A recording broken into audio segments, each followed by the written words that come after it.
Luc 24, 17. Il leur dit: de quoi vous entretenez-vous en marchant pour que vous soyez tout tristes? De quoi vous entretenez-vous en marchant pour que vous soyez tout tristes? Donc il est en train de leur demander: qu'est-ce qui vous attriste? De quoi vous êtes en train de parler? Qu'êtes-vous en train de méditer? De quoi êtes-vous en train de vous entretenir pour que ça vous rende comme ça tout triste? Il dit ceci. Il dit, l'un d'eux, nommé Cléopas, lui répondit: mais es-tu le seul qui, séjournant à Jérusalem, ne sache pas ce qui est arrivé ces jours-ci? Voilà. Es-tu le seul qui n'est pas au courant de ce qui est arrivé ces jours-ci? Ces jours-ci. Ok. Donc je lis. De quoi vous êtes en train de vous entretenir? De quoi vous êtes en train de parler? Qu'est-ce qui occupe vos pensées pour que vous soyez si tristes? Et la réponse d'un des disciples, c'est celle-ci. Donc déjà, il faut noter tout au départ que Jésus s'approche de deux disciples et fait route avec eux. Alors, on peut le prendre à partir du verset 13. On peut prendre à partir du verset 13. Ça va encore mieux de mettre dans le contexte. Et voici ce même jour, deux disciples allaient, donc Luc 24, 13. Et voici ce même jour, deux disciples allaient à un village nommé Emmaüs, éloigné de Jérusalem de 60 stades. Et ils s'entretenaient de tout ce qui s'était passé. Ils s'entretenaient de tout ce qui s'était passé. Donc ils étaient dans le passé. D'accord? Ils étaient en train de s'entretenir de tout ce qui s'était passé. Pendant qu'ils parlaient et discutaient, donc voilà leur sujet de discussion, ils étaient en train de s'entretenir de ce qui s'était passé. Pendant qu'ils sont en train de parler et de discuter, on ne dit pas pendant qu'ils étaient en train de prier, hein. Donc pendant qu'ils étaient en train de parler et de discuter, parce qu'on peut avoir l'impression que c'est que quand je lis ma Bible que Jésus s'approche, c'est que quand je prie que Jésus s'approche. Mais là, on est en train de nous dire que pendant qu'ils étaient en train de parler et de discuter. Donc, sais-tu que pendant que tu es en train de parler et de discuter, Jésus est là, peut s'approcher. Donc, tu as médité tu as lu ta Bible, tu as prié, et puis tu as fait ton temps, et puis maintenant, tu prends le téléphone, où tu discutes, tu parles, tu discutes, et tu ignores, en fait, tu n'es pas conscient que Jésus est là. Alors on nous dit ici, ils s'entretenaient de tout ce qui s'était passé. Pendant qu'ils parlaient et discutaient, Jésus s'approcha. Pendant qu'ils étaient en train de s'échanger des SMS, Jésus s'approcha. Pendant qu'ils étaient en train de converser sur les réseaux sociaux, Jésus s'approcha. Pendant qu'ils étaient au téléphone en train de discuter, de parler, Jésus s'approcha. Et fit route avec eux.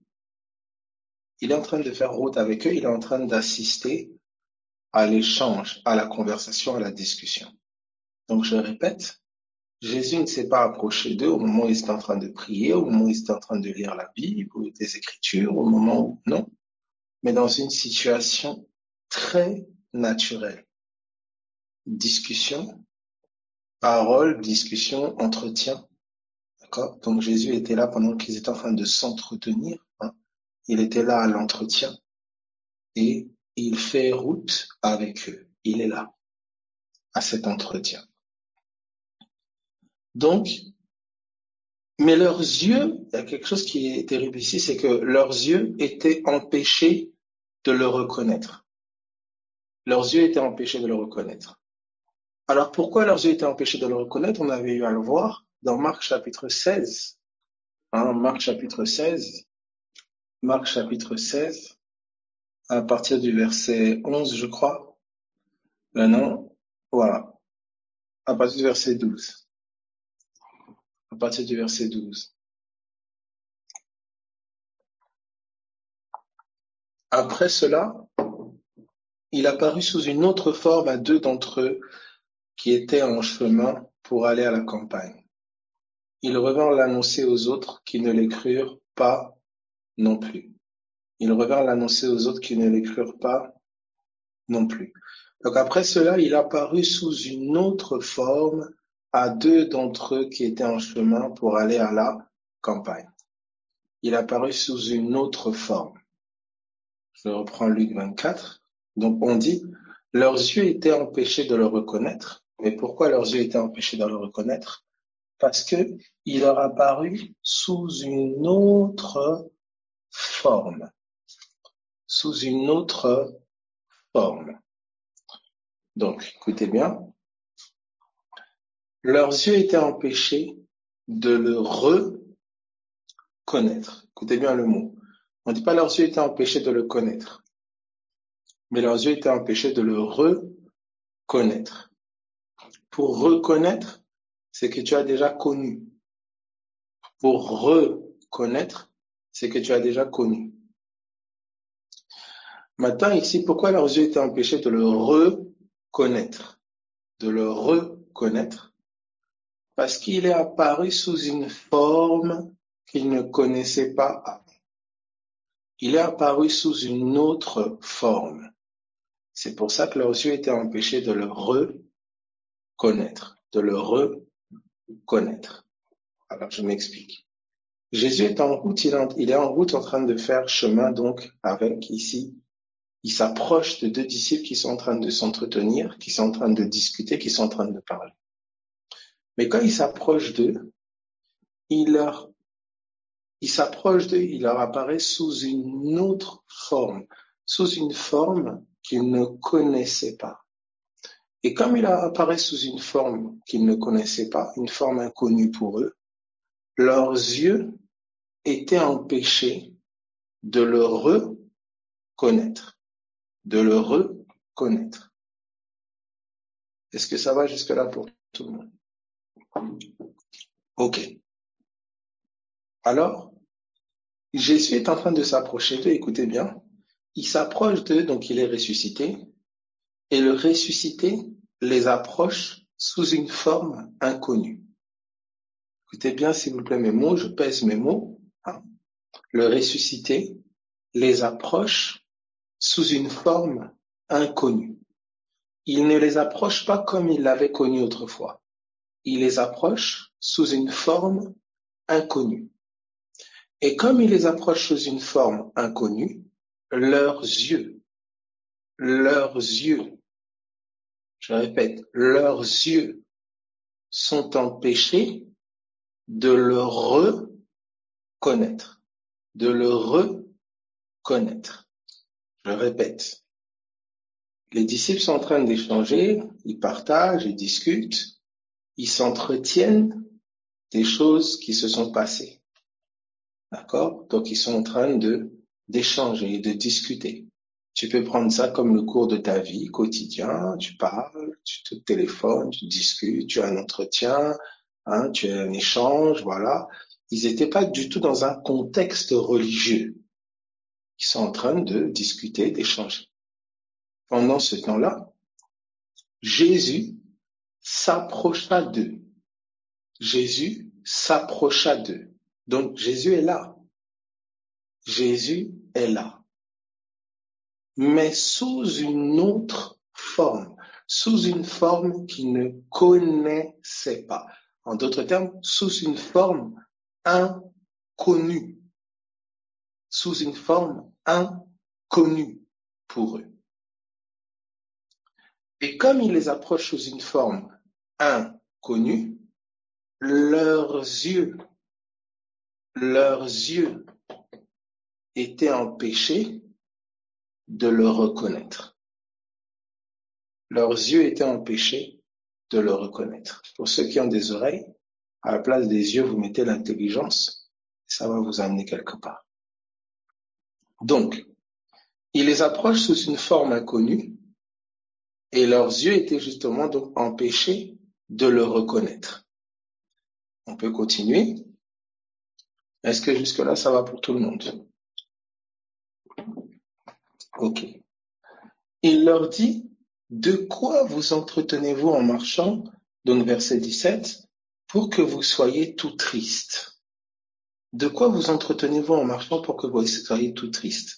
Donc Jésus, non seulement il marche avec eux, mais il leur pose une question. Il leur demande de quoi ils sont en train de discuter pour qu'ils soient tristes. Donc ce dont ils étaient en train de s'entretenir, ce qu'ils étaient en train d'échanger, les rendait tristes. Ça les rendait tristes. D'accord? Ils étaient en train d'échanger, de discuter sur quelque chose, de s'entretenir sur quelque chose qui les rendait tristes. Regardez maintenant la suite. Il leur dit, voilà, verset 18, l'un d'eux nommé Cléopas lui répondit, mais es-tu le seul qui séjournant à Jérusalem ne sache pas ce qui est arrivé ces jours-ci? Quoi leur dit-il?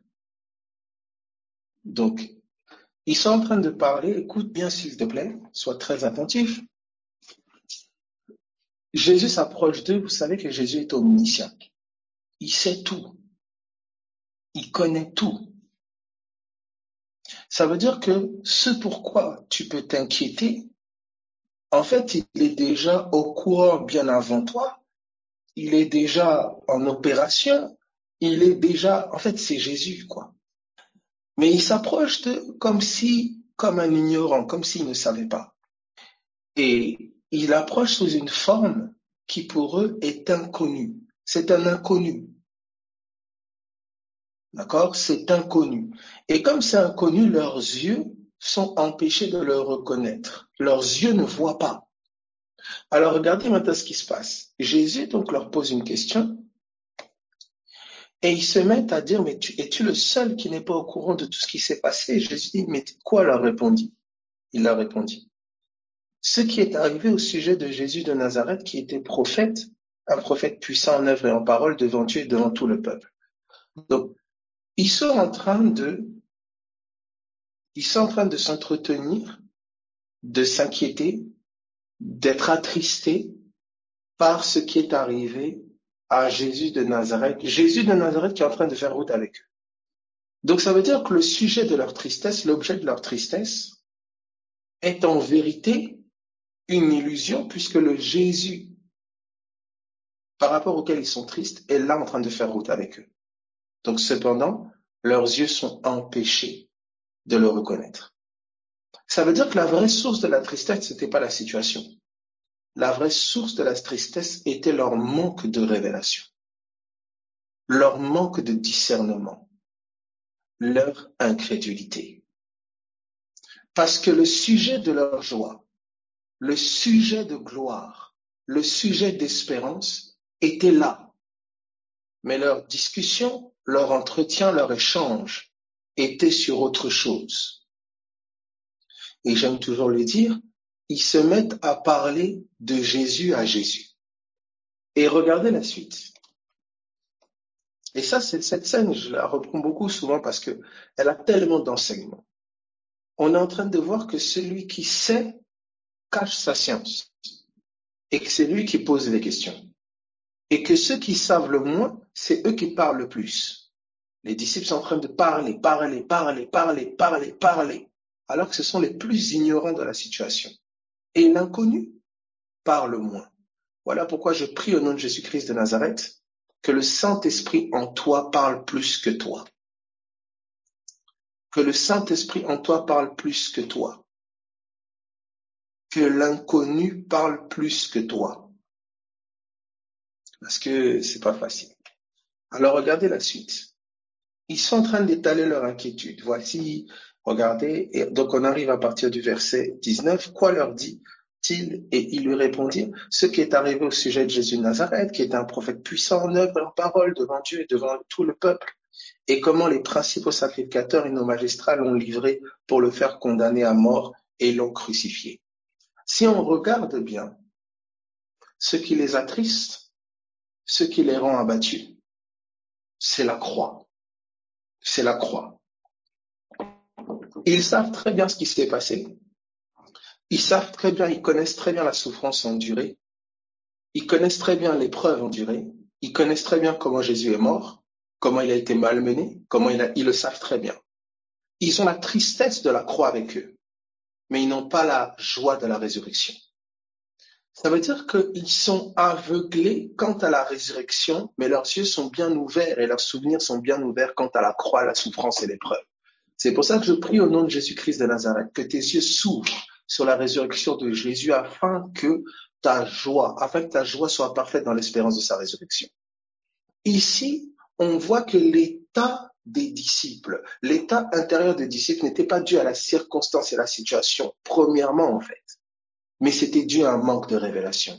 Ils n'avaient les yeux ouverts que sur le Christ en chair, le Christ qui a souffert, le Christ qui a vécu l'épreuve, le Christ qui est passé par les combats. Ils n'avaient les yeux ouverts que sur l'épreuve. Ils n'avaient pas les yeux ouverts sur le ressuscité. Ils n'avaient pas les yeux ouverts sur la gloire. Ils n'avaient pas les yeux ouverts sur celui qui a vaincu, celui qui est ressuscité d'entre les morts. Non, leurs yeux étaient ouverts sur le crucifié. Leurs yeux étaient ouverts sur celui qui était éprouvé, sur celui qui a été malmené. Ils étaient en train de faire le récit de manière extraordinaire de la croix portée. Mais leurs yeux étaient fermés et aveuglés sur celui qui est ressuscité. C'est pour ça que ta joie soit le fruit d'une révélation. Que tes yeux puissent s'ouvrir sur le vivant, sur le ressuscité. Parce que c'est de lui que vient toute l'espérance qui produit la joie, qui fortifie la foi. Ici, il continue, regardez ce qu'il dit. Il dit ceci. Et comment les principaux sacrificateurs l'ont crucifié. Verset 21, nous espérions que ce serait lui qui délivrerait Israël. Nous espérions que ce serait lui qui délivrerait Israël. Ils sont déçus. Ils espéraient quelque chose. Mais finalement, ça semble comme si c'était pas ça. Nous espérions que ce soit lui. Quel lui? Le lui cher. Le lui qu'ils ont connu avant. Cette promesse de la délivrance d'Israël, de la délivrance du monde, de la délivrance n'était pas un échec, non. Seulement ce n'était pas le lui qu'ils imaginaient. C'était pas le lui prophète, c'était pas le lui en chair, c'était le ressuscité. Leurs yeux étaient empêchés de reconnaître le libérateur d'Israël, le sauveur du monde. Leurs yeux étaient empêchés de le reconnaître. Ils avaient encore leurs yeux sur le sauveur d'hier. Ils avaient encore leurs yeux sur le Christ en chair. Des fois, tu sais, tu as encore tes yeux sur les méthodes d'hier. Tu as encore des yeux sur les façons d'hier. Tu fonctionnes encore avec la mentalité d'hier. Tu places ton espérance dans la mentalité d'hier, dans la façon de faire d'hier. Et ça, c'est une espérance qui sera toujours déçue. Aujourd'hui, Dieu veut t'apprendre à marcher en ayant foi dans le ressuscité. Il ne veut plus que tu marches selon la chair crucifiée d'hier. Non, parce que le Christ crucifié, c'est notre chair crucifiée. Ça veut dire qu'ils avaient une espérance dans le Christ en chair. Ils avaient une espérance dans le Christ en chair. Comme tu peux avoir parfois une espérance dissimulée dans ta chair, dans tes liens de sang, dans ta capacité charnelle. Mais voici où devait être placée leur espérance. C'était devant leurs yeux, mais ils ne voyaient pas. Le ressuscité. Le ressuscité. Et ici, regardez ce qu'il dit. Est-ce que jusque-là, ça va pour tout le monde? Est-ce que tout le monde le comprend? Est-ce qu'on peut évoluer? Ok. Il dit ici, nous espérions que ce serait lui qui délivrerait Israël, mais avec tout cela, voici le 3e jour que ces choses se sont passées. Voici le 3e jour que ces choses se sont passées. Ça fait 3 jours maintenant. Et regardez ce qu'il dit. Il est vrai, regardez, il est vrai que quelques femmes d'entre nous nous ont fort étonnés, s'étant rendues de grand matin au sépulcre, et n'ayant pas trouvé son corps, elles sont venues dire que des anges, donc que des messagers, leur sont apparus et ont annoncé qu'il est vivant. Alléluia.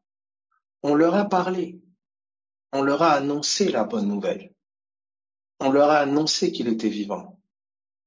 Mais parce qu'ils n'ont pas vu, parce qu'ils n'ont pas touché, parce qu'ils n'ont pas expérimenté eux-mêmes, ils croyaient pas. Pourtant, on leur a parlé. Pourtant, on leur a dit, ça c'est de Dieu. Faites confiance à Dieu.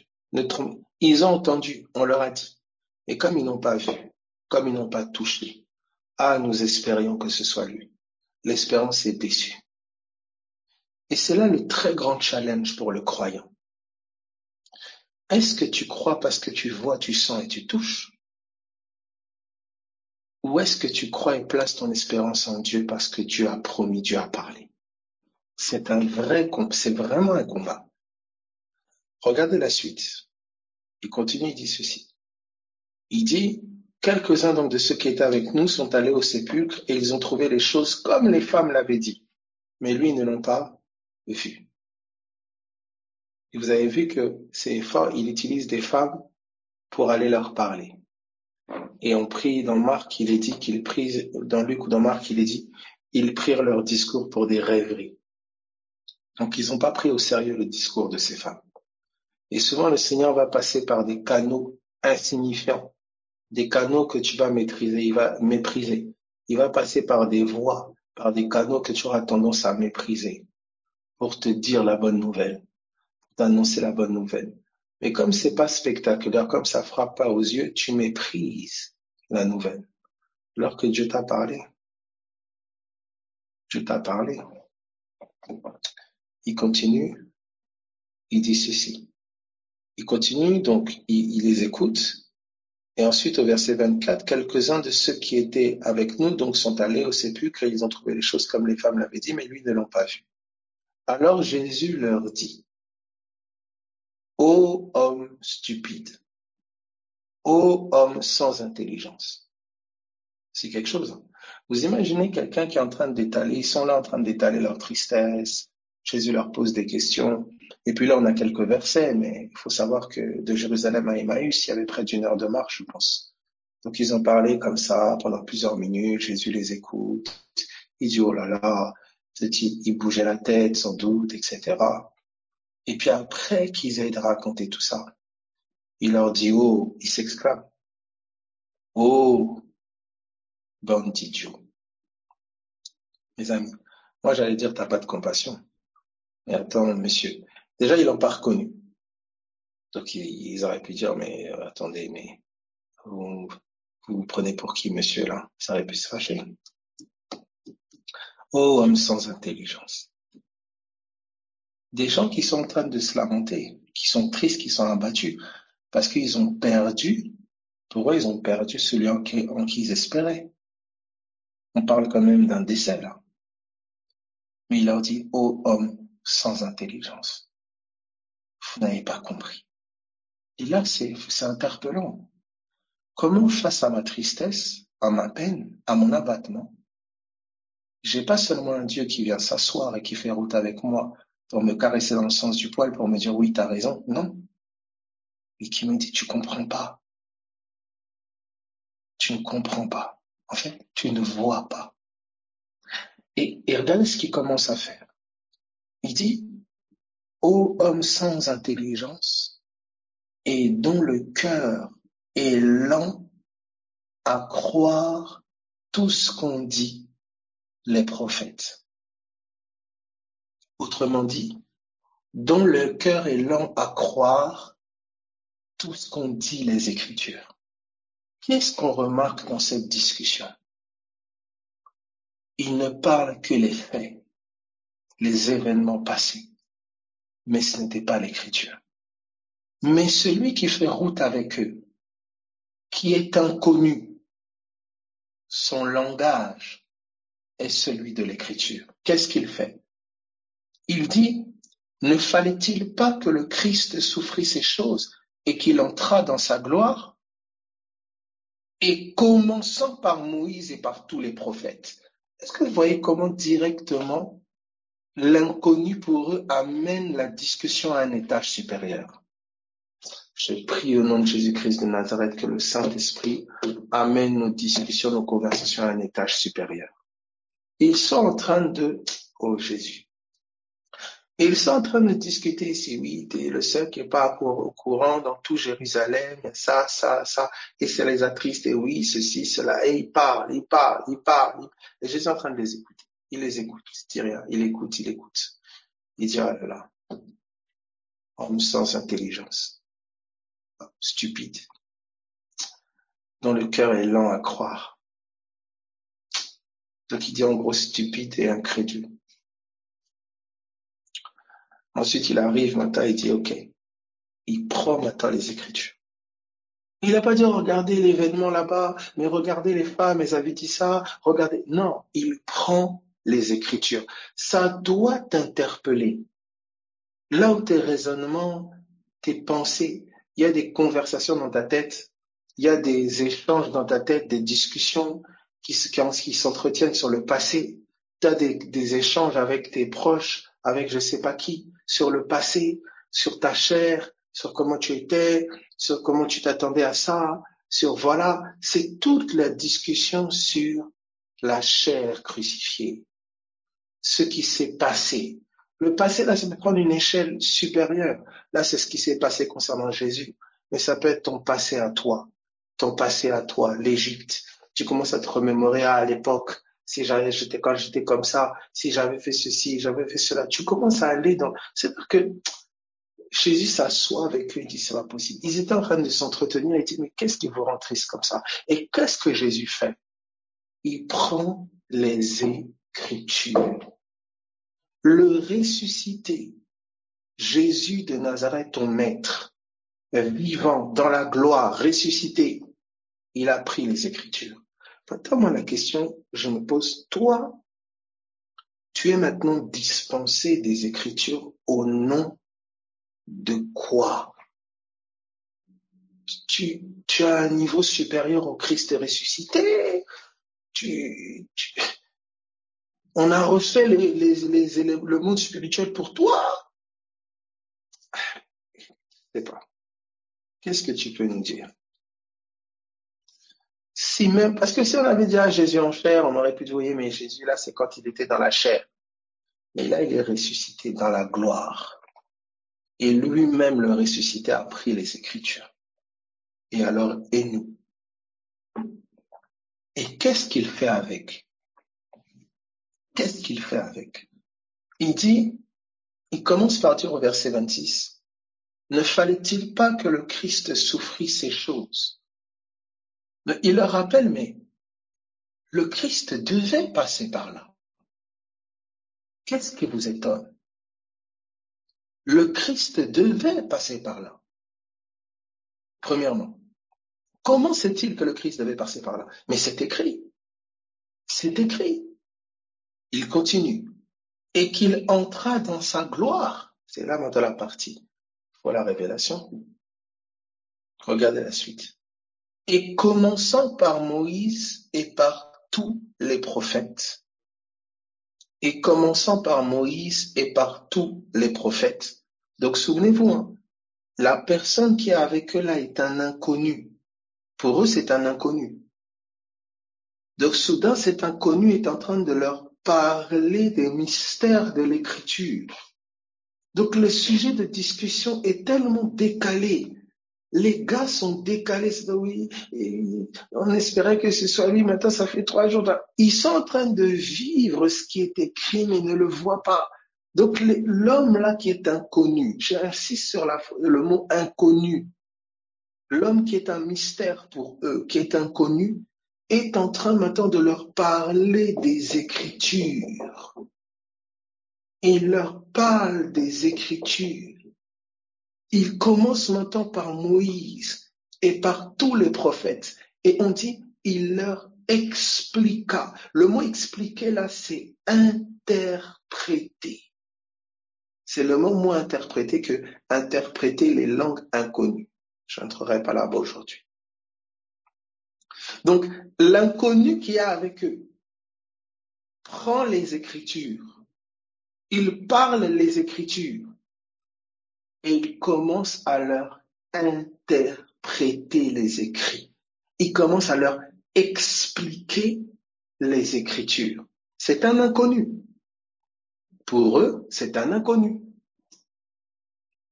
Ça veut dire que Jésus n'a pas commencé par dire « Coucou, c'est moi ». Non. Il prend les Écritures et il commence maintenant à leur expliquer ce qui le concernait. Regardez ce qu'on nous dit. Il leur expliqua dans toutes les Écritures ce qui le concernait. C'est le point de départ. C'est le point de départ. S'il te plaît, prends les Écritures. Va au contact des écrits. Alléluia. Comme un enfant. Et permets à l'inconnu, le Saint-Esprit, de t'expliquer les Écritures. Parce qu'en t'expliquant, tu vas avoir la compréhension de ce que tu vis. Je répète. Ne fallait-il pas que le Christ souffre ces choses pour entrer dans la gloire? Ils étaient arrivés au 3e jour. Eux-mêmes ont dit, voici le 3e jour. Mais il n'y a toujours rien. Donc, 1, ils ne discernaient pas les temps. 2, ils ne voient pas.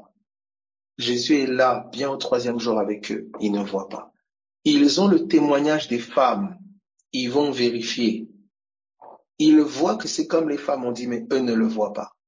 Donc, tous les ingrédients, tous les éléments étaient là pour leur dire, il est vivant. C'est bon, c'est OK. Mais ils étaient aveugles. Donc, les éléments pour booster leur foi étaient là. Mais ils étaient focalisés sur autre chose. Ce qui s'est passé, voici. Oui, il y a comme deux mondes. Il y a une réalité où Jésus est vivant, le tombeau est vide, les femmes témoignent, Jésus s'approche d'eux, c'est le 3e jour, c'est un monde. Et il y a une autre réalité où il y a le discours des gens sur Jésus, ça se propage dans Jérusalem, eux-mêmes sont allés vérifier, ils l'ont pas vu. Il y a tout un autre monde d'incrédulité. C'est pour ça que je dis dans ta situation, qu'est-ce qui fortifie ta foi? Quelles sont les pièces, les éléments que Dieu t'a donnés pour t'encourager à continuer à croire, pour t'encourager à fortifier ta foi? Est-ce que des femmes, est-ce que des messagers sont venus te dire que c'est bon? Aie confiance en Dieu. As-tu discerné les temps? Que c'est le moment, tu es dans le timing. Eux, c'était les 3 jours, comme écrit. Le problème, c'est pas la situation, c'est tes yeux. Que vois-tu? Alors, regardez la suite ici. Il dit, nous sommes au verset, nous pouvons aller, tac, tac, tac, à partir du verset 28. Ça va pour tout le monde? On peut évoluer? Ok. Lorsqu'ils furent près du village où ils allaient, il parut vouloir aller plus loin. Mais ils le pressèrent en disant, reste avec nous, car le soir approche, le jour est sur son déclin. Et il entra pour rester avec eux. C'est-à-dire, ils sont en train d'entendre cet homme-là, et il y a quelque chose en eux qui veut que cet inconnu reste avec eux. Ils ne le connaissent pas. Il est sous une autre forme. Mais il y a comme quelque chose en eux, ils vont le dire après. Nos cœurs ne brûlaient-ils pas? Ça veut dire, bien que la situation naturelle et extérieure paraissait chaotique, il y a quelque chose dans leur cœur qui veut écouter la parole, qui veut écouter cet inconnu leur parler des Écritures. Oh, je prie au nom de Jésus-Christ de Nazareth, que tu entendes cette voix qui au milieu du feu te pousse vers la parole. Que tu entendes cette voix qui au milieu du feu te pousse vers la prière, te pousse vers l'écriture, te pousse vers la confiance en Dieu. Beaucoup sont approchés en étant en marche. mais ils ne discernent pas qu'ils sont approchés. Regardez la suite. Il continue. Alors leurs yeux, il dit, pendant qu'il était à table avec eux, il prit le pain et après avoir rendu grâce, il le rompit et le leur donna. Là, maintenant, ils mangent le pain. Alléluia. Oui, quand leur cœur a voulu maintenant demeurer avec celui qui leur parlait des Écritures. Je répète, quand leur cœur a voulu communier avec celui qui leur parlait des Écritures. Ô Seigneur, Saint-Esprit. Quand leur cœur a voulu se mettre à table avec l'esprit des Écritures, avec celui qui leur expliquait les Écritures, ils ont rompu le pain. Et regardez ce qui s'est passé immédiatement. Alors leurs yeux s'ouvrirent et ils le reconnurent. Tu sais, il y a des choses que tes yeux ne pourront reconnaître que dans la communion. Et plus profonde la communion va aller, plus précis sera ta reconnaissance. C'est-à-dire tes yeux reconnaîtront avec précision. Merci Seigneur. Il continue. Est-ce que ça va? Jusque-là, on peut évoluer? Est-ce que ça va? Mettez Y si c'est OK. OK. Je poursuis. Alors, ils disent maintenant, leurs yeux s'ouvrirent, ils le reconnurent, verset 31, mais il disparut devant eux. Et ils se dirent l'un à l'autre. Écoutez maintenant ce qu'ils se dirent l'un à l'autre. Ils se dirent l'un à l'autre,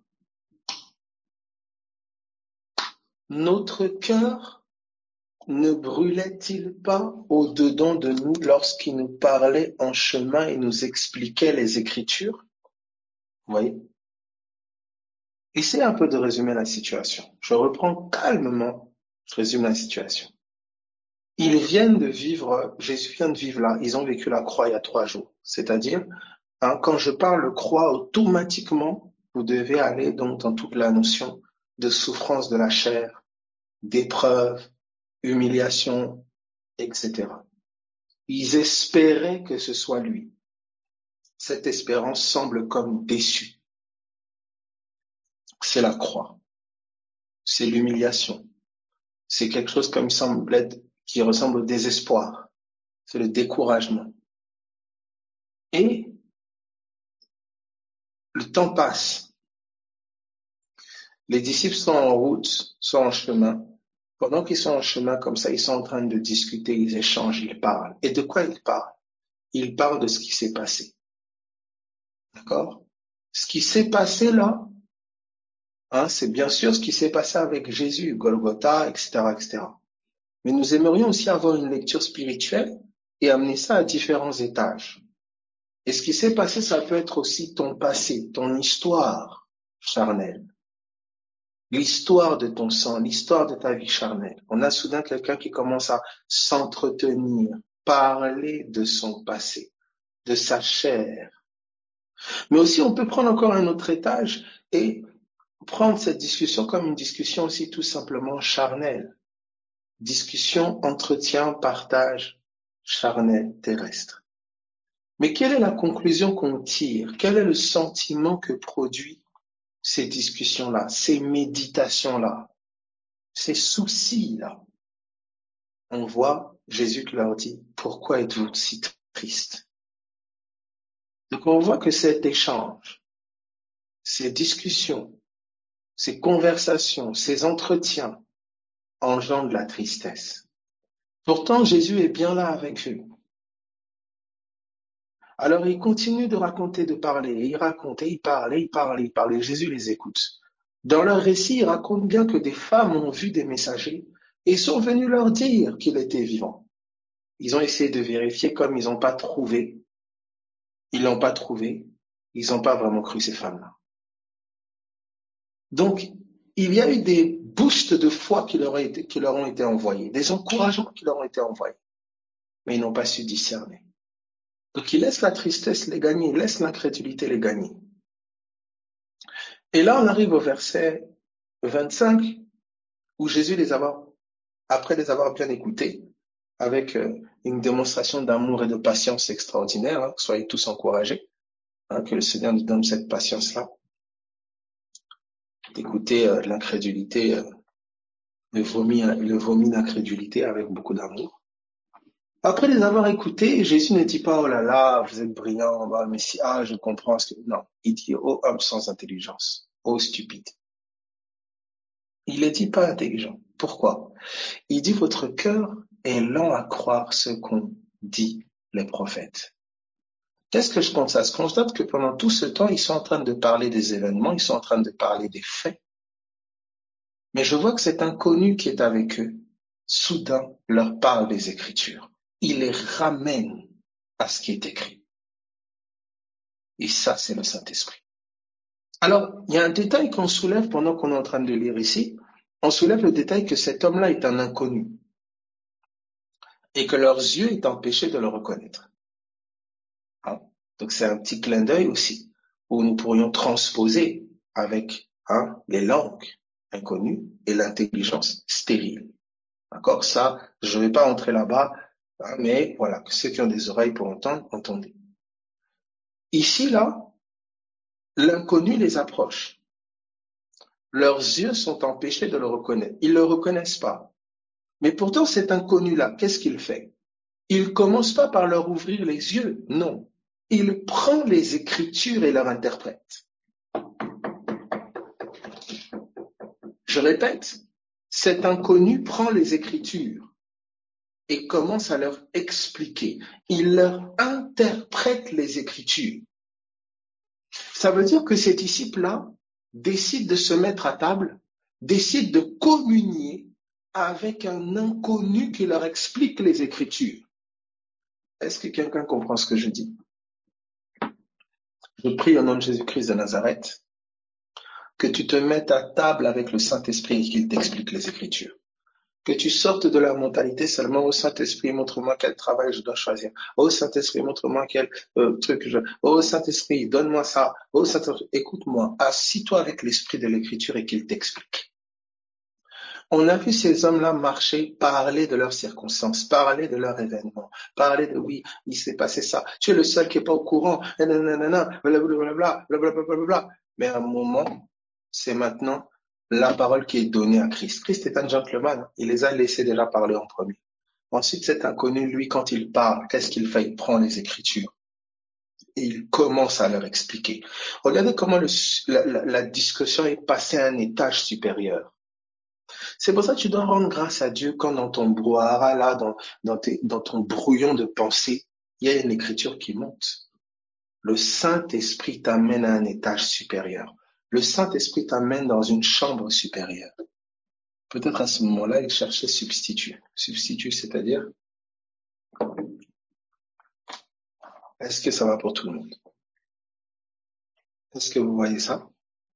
Donc regardez, l'esprit de l'écriture, un remplaçant. Oui, substitut, je sais, mais j'ai pas compris le contexte. Il cherchait un substitut, c'est-à-dire les disciples cherchaient un substitut. Je n'ai pas trop compris. Ok. Donc, vous voyez ici que les disciples complètement à côté. Et principalement à côté parce qu'il y a quelque chose en eux qui méprise les Écritures, qui sont là, quelque chose qui est lent à croire ce qu'ont dit les prophètes. Oui. Quelque chose qui est lent à croire ce qu'ont dit les prophètes. Regardez ici. Une fois qu'ils décident de se mettre à table avec cet inconnu qui leur explique les Écritures, c'était la seule. Vous comprenez la caractéristique de cet inconnu, c'était que cet inconnu qui les a approchés leur expliquait les Écritures. Et il leur expliquait quoi des Écritures? Tout ce qui concernait Christ.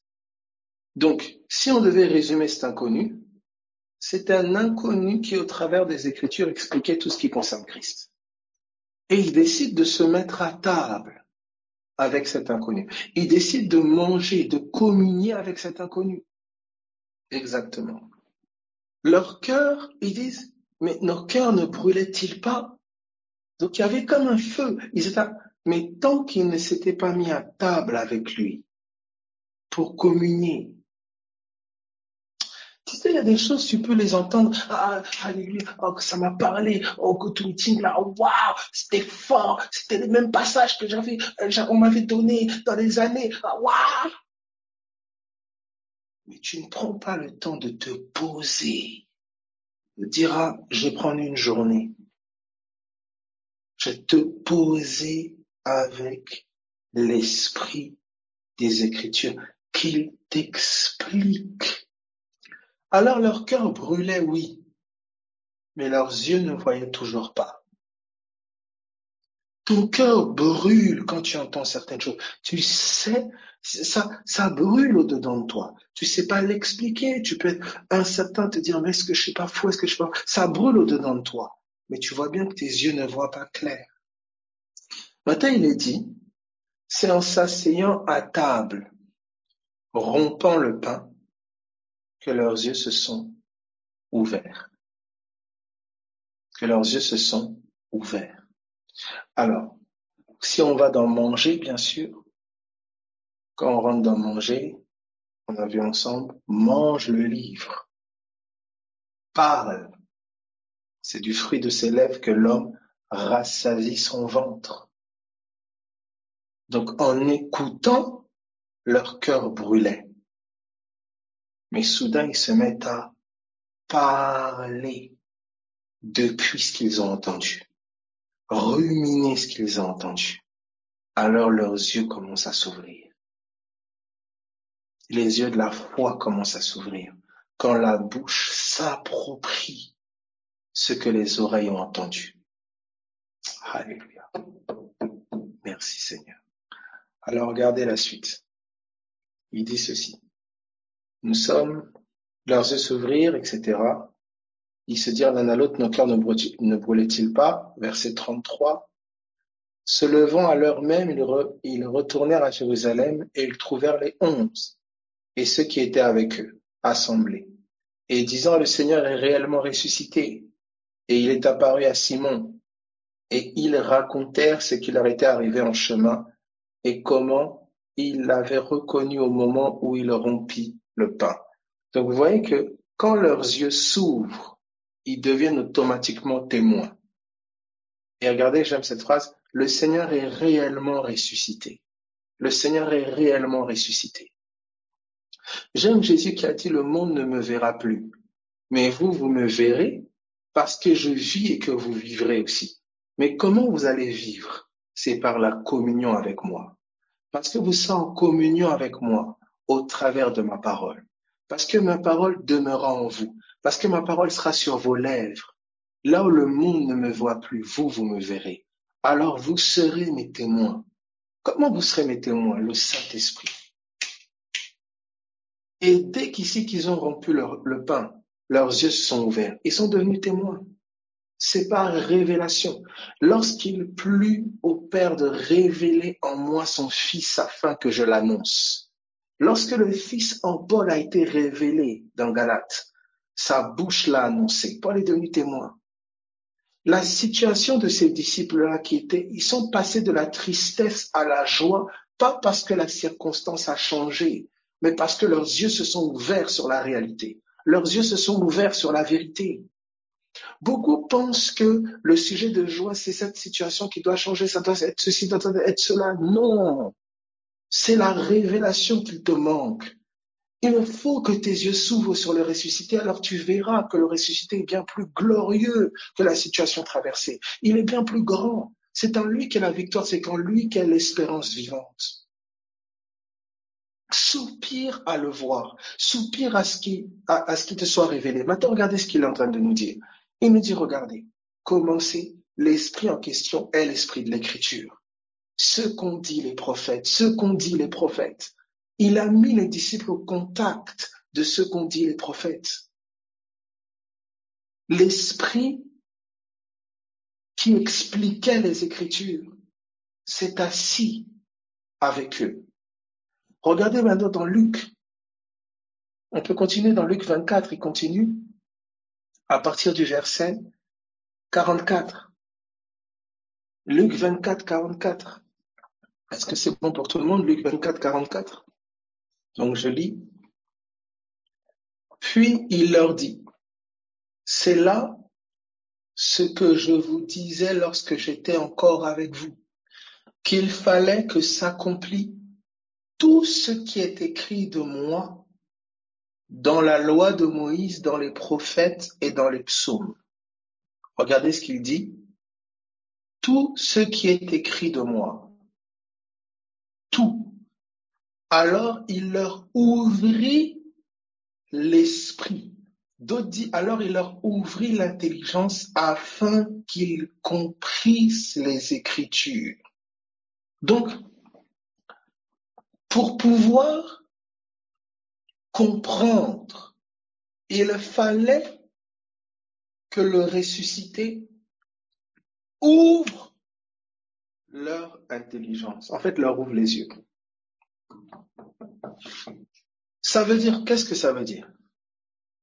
Ça veut dire qu'en chemin, pendant que Jésus était en train de leur expliquer tout ce qui le concernait, il était en train de leur ouvrir les yeux du cœur. Quand ils ont mangé le pain, c'est leurs yeux maintenant, leurs autres yeux encore qui se sont ouverts. Donc il y a comme différents étages d'ouverture des yeux. Oh, est-ce que quelqu'un est en train de comprendre? Où je dois reprendre? Est-ce que je dois reprendre ou je dois reprendre? Je dis ceci. Puis il leur dit, c'est là ce que je vous disais lorsque j'étais encore avec vous, qu'il fallait que s'accomplisse tout ce qui est écrit de moi dans la loi de Moïse, dans les prophètes et dans les psaumes. Alors, écoutez bien, il fallait que s'accomplisse tout ce qui est écrit de moi, tout ce qui me concerne, tout. Verset 46, verset 45, pardon. Alors il leur ouvrit l'esprit afin qu'ils comprissent les Écritures. Alors il leur ouvrit l'esprit. D'autres versions disent alors il leur ouvrit l'intelligence afin qu'ils comprissent les Écritures. Donc pour pouvoir comprendre les Écritures, pour pouvoir leur expliquer les Écritures, leur interpréter, il fallait qu'il leur ouvre les yeux. Il fallait qu'il leur ouvre l'intelligence. Il fallait qu'il leur ouvre l'esprit. Ça veut dire que les deux disciples avec lesquels il marchait plus haut, au verset 25, quand il leur dit homme sans intelligence, ça veut dire homme aux yeux fermés. Et qu'il commence à prendre les Écritures pour leur expliquer. Et que plus tard, ces deux disciples vont vous dire nos cœurs brûlaient. C'est qu'ils commençaient à leur ouvrir les yeux du cœur des gens en leur expliquant les Écritures. Est-ce que quelqu'un comprend ce que je dis? Le Seigneur, l'esprit de l'Écriture, veut ouvrir ton entendement. Écoutez bien. Quand ils disent nos cœurs ne brûlaient-ils pas, leurs yeux internes commençaient à s'ouvrir. Et quand ils ont mangé le pain, d'autres yeux encore se sont ouverts et ils ont reconnu Jésus devant eux. Ça veut dire qu'il y avait eu comme un processus d'ouverture des yeux qui s'est mis en place. Dès le moment où Jésus a pris les Écritures, il a commencé à leur interpréter. Ça veut dire les premiers yeux spirituels d'abord. C'est les yeux pour comprendre ce qui concerne Jésus dans les Écritures. C'est d'abord ça pour nous chrétiens. Identifier ce qui concerne Christ. C'est pas les yeux pour voir d'abord un fantôme là, un démon là, voir. Non, c'est pas premièrement ça.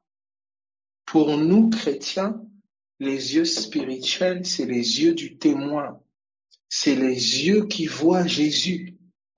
Ce sont les yeux qui voient Jésus. Alors je reprends ici. On a vu au verset 45, il dit, alors il leur ouvrit l'esprit, il leur ouvrit l'intelligence pour qu'ils comprennent les Écritures. Il leur ouvrit l'intelligence pour qu'ils comprennent les Écritures. Donc pour comprendre les Écritures, il faut qu'on m'ouvre l'intelligence, il faut qu'on m'ouvre l'esprit. On doit m'ouvrir les yeux. Qui l'ouvre? Jésus. Donc un des signes que Jésus m'a touché, c'est que je commence à comprendre ce qui est écrit le concernant. Est-ce qu'on peut évoluer? J'ai bien dit le concernant. Je commence à voir Jésus dans les Écritures. Je commence à voir ce qui le concerne. Et qu'est-ce qui le concerne exactement? Parce qu'on doit préciser aussi. Regardez la suite ici. Je disais, donc j'ai pris le 25. Quand Jésus prit les Écritures, c'est étrange, hein? Il l'a fait avec les 2 sur le chemin d'Emmaüs. Il le fait avec les 12. Donc c'est quelque chose que le Saint-Esprit a l'habitude de faire. Alors, commençons par Moïse et par tous les prophètes et dans toutes les Écritures, et il leur expliqua. Ensuite, il arrive ici avec les 12, et il leur ouvrit l'esprit pour qu'ils comprennent les Écritures. Donc le Saint-Esprit ouvre ton entendement, il ouvre ton intelligence, pour que tu comprennes ce qui est écrit. Qu'est-ce qui est écrit? Ce qui concerne Christ. Qu'est-ce qui concerne Christ? Regardez la suite, verset 45, dans Luc 24, 45. Alors il leur ouvrit l'esprit afin qu'ils comprissent les Écritures. Et il leur dit, ainsi il est écrit. Donc je reprends, verset 44. Luc 24, 44. Je reprends. Puis il leur dit, c'est là ce que je vous disais lorsque j'étais encore avec vous, qu'il fallait que s'accomplisse tout ce qui est écrit de moi, dans la loi de Moïse, dans les prophètes et dans les psaumes. Alors il leur ouvrit l'esprit afin qu'ils comprissent les Écritures. Donc la loi de Moïse, les prophètes, les psaumes, il dit les Écritures. Donc les Écritures, c'est les écrits des prophètes, hein, en général, je résume. Donc quand il dit vous dont le cœur est lent à croire ce qu'ont dit les prophètes, il dit vous dont le cœur est lent à croire les Écritures. Donc quel est cet esprit qui peut mettre de côté les écrits des prophètes? C'est pas le Saint-Esprit. Regardez la suite. Il leur ouvrit l'esprit afin qu'ils comprennent les Écritures. Donc, vous voyez que Jésus il le fait avec les 2, au verset 25, 26, 27, etc. Et il le fait encore avec les 12 ici, verset 44, 45, il leur ouvrit l'esprit, afin qu'ils comprennent ce qui est écrit le concernant. Tout ce qui est écrit. Maintenant, il nous précise le tout. Au verset 46. Et il leur dit ainsi, il est écrit, que le Christ souffrirait et qu'il ressusciterait des morts le 3e jour, et que la repentance et le pardon des péchés seraient prêchés en son nom à toutes les nations, à commencer par Jérusalem. Donc, voici ce qui est écrit.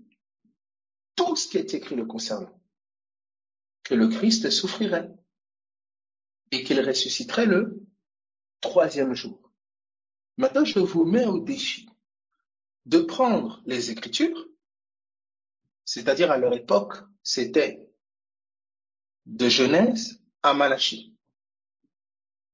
Et trouvez-moi un seul passage où il est écrit que le Christ va souffrir et le 3e jour, il ressuscitera. Allez-y. Il n'y en a pas. Est-ce que quelqu'un l'a déjà trouvé? Il n'y en a pas. Est-ce que ça va? Il n'y a aucun passage de l'Ancien Testament, d'un passage de l'Écriture, qui dit que le Christ souffrira et que le 3e jour, il va ressusciter. Il n'y en a pas. Pour pouvoir voir cela, il faut que l'intelligence soit ouverte. Il faut que l'esprit soit ouvert. Il faut que le Saint-Esprit révèle, ôte le voile. Est-ce que ça va? Alors quand il ôte le voile, Vous allez voir des passages comme Jonas, qui a passé 3 jours et 3 nuits dans le ventre du poisson. Vous allez voir des passages comme le rocher qui suivait Israël dans le désert. Vous allez voir des passages comme Genèse, que la lumière soit. Vous allez voir des passages comme Adam plongé dans un profond sommeil. Vous allez voir des passages comme la sortie d'Égypte des Hébreux. Vous allez voir en fait, tout ce qui est écrit le concernant, de Moïse, tous les prophètes, ça rend témoignage de Jésus. Quoi exactement? De sa souffrance, sa crucifixion et sa résurrection le 3e jour. C'est ça le message de tous les prophètes. C'est ça le message des Écritures. Maintenant, tu dois te poser la question, ce message te concerne en quoi? Là, maintenant, nous entrons dans un deuxième volet. Est-ce que jusque-là, ça va pour tout le monde? Ça va jusque-là? Ok. Alors, évoluons maintenant encore. Nous sommes dans Romains, chapitre 1er. Romains, chapitre 1er. Vraiment, ne vous éparpillez pas ailleurs. Voici le message. Christ va souffrir, la souffrance de Jésus, sa mort, son ensevelissement pendant 3 jours et sa résurrection le 3e jour. Voici le message de tous les prophètes. Voici la nouvelle. Voici tout ce qui est écrit. Tout ce qui est écrit me concernant. Voici ce qui est écrit. Que le Christ souffrirait et qu'il entrerait dans la gloire. Donc, entrer dans la gloire, il dit ressusciter le 3e jour. Alors maintenant, regarde ceci. Nous sommes dans Romains chapitre 1er, à partir du verset Romains 1, 1. Romains 1, 1. Écoute attentivement, puisque je crois qu'à la fin, il y a un message d'espérance pour toi et qui va encourager aussi ta foi. Romains 1, 1. Paul, serviteur de Jésus-Christ, appelé à être apôtre, mis à part pour annoncer l'évangile de Dieu. Évangile, c'est la nouvelle, la bonne nouvelle. Quelle nouvelle? Qui avait été promis auparavant de la part de Dieu par ses prophètes dans les saintes écritures. Donc cette nouvelle a été promis auparavant de la part de Dieu où? Par les prophètes, au travers de qui? Par les prophètes ou dans les Écritures. Dans les Écritures. Donc sachez-le, un esprit de divination ou un esprit principalement de divination et d'autres aussi bien sûr un esprit des ténèbres, il va tout faire soit pour tordre les Écritures, soit pour faire en sorte que les chrétiens n'aillent pas à l'Écriture. Donc il va sortir toutes sortes de doctrines pour écarter les chrétiens des Écritures parce qu'en fait, ce sont les dires des prophètes. Donc il y a 2 choses. Soit ils vont écarter les chrétiens des Écritures, ou soit quand ils vont plonger les chrétiens des Écritures, ils vont les plonger, mais sans que ceux-ci ne voient Christ, sa souffrance, son ensevelissement et sa résurrection le 3e jour. Ça veut dire que vous allez avoir ces ruses-là. Soit un esprit qui va tout faire pour écarter le chrétien des Écritures, le dissuader de lire la Bible, l'endormir quand il lit les Écritures. Ou ah oui, non, les Écritures, c'est la lettre tue, on a besoin seulement de l'esprit. Il tord sa conception du spirituel. Il pense que le spirituel, c'est les dons de l'esprit seulement. Il a une conception du spirituel très New Age. Et vous avez donc, de l'autre côté, celui qui va être dans les Écritures, mais qui ne voit pas Christ, qui ne voit pas l'expérience, qui n'expérimente pas le Christ vivant des Écritures qu'il lit. Donc ça devient comme une écriture connaissance, il voit beaucoup de choses dedans, des principes moraux, des méthodes, des techniques, etc. Mais il ne voit pas la souffrance de Christ et tout son mystère, l'enterrement de Jésus, la résurrection de Jésus et tout son mystère. Parce que c'est tout un mystère glorieux, la souffrance de Jésus, son ensevelissement et sa résurrection. Donc le Saint-Esprit, lui, il va toujours vous pousser à contempler et à entrer toujours plus profondément dans le mystère de Christ, dans le mystère de l'Évangile. Regardez de manière concrète comment ça s'applique à nos vies maintenant. Regardez. Il est dit, cet Évangile, il a été promis par ses prophètes dans les Saintes Écritures. Il concerne son Fils. Verset 3. Donc ça déjà, tu dois avoir cette compréhension claire. Ça va te permettre aussi de discerner les esprits aussi qui t'approchent quand tu médites, etc., etc. Voilà. Le Saint-Esprit est l'Esprit qui te rend témoin de Jésus. Il t'ouvre les yeux pour voir Christ. Maintenant, regarde ceci. Je pousse. Allons ensemble dans 1 Corinthiens chapitre 15.